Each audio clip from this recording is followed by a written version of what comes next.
kungakuiteko chororiwo kungakuite kwapendete sei iwe aungati iwe nezuro wakapinza munhu handito wakapinza munhu iwe mani iwe kwenorwadziwa nekwe ndiri mukadzi wemunhu mukadzi wemunhu wechi ndezvakandisara murume wako ujere kuti sara uchitichinjanisa paizvozvo severi vapinda iwe ndapinda uyu ari kupinda seuri chimbwa chitsingate aisi mhosva yangu ipo wakaziva kuti severi apinda wakada wani kupinda handisi kukuchengeta here iwewo panapa ndakakuchengeta handiti murume wako asungwa iwe neofensi ndakamboresa kuti makasungwa neofensi imi naziva atinambosungwa neofensi murume wangu akasungirwa kuti anga atora hembe dzemunhu anga achirara ndo theft yangaita iwe theft in charge of remanded in custody aisi mhosva yangu imhosva yako it's your fault of your husband to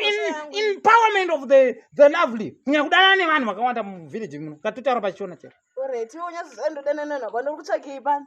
pano ndikubamura izvezvi ndikubamura here izvezvi ndikubamura izvezvi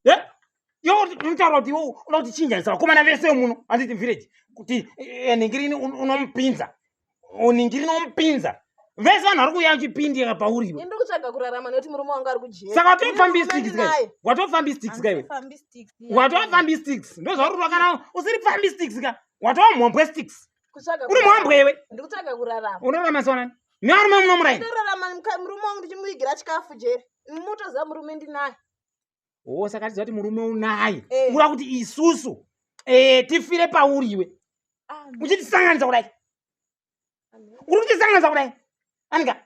kwemimi muri kunyazona mukusanganisa mukutsvakei siyai vanoda kusanganisa hausi wako yakumba kwangu ukati hamupadiwe hauna kuyamba kwangu ukandinyengererewe vakachongo namo yandinayo vakachongo nei murume wangu apinza mudhoketi anodhokesiwa nevakomana mana mudhokasa ndakazotaura nhamo yangu ukaburitsa ka $7 kako handaizomuramba ka $7 ukati movuya handiti sina pekubata pacho ukati ndikati une mubhedha ukati hauna uneyo ndine bonde ndikati abo kana uchindipa bonde isinya handikamuya wakuti chinjana pabonde handikuona kutsvaga mari sika $7 kako hapana kana zvakanondikwanira saka ndikutsvagira mari murume wangu arida chikafu kujeru saka watova joyce kai watova joyce unorwa majoyi anika handichazivi iwe watova joyce anika chichirwa majoyi nesani alright iora kuti zvambaradza nemukondombera iwe handiti aiwa anyway ini zvandingokudzanisa kuti ucharwa zingaiki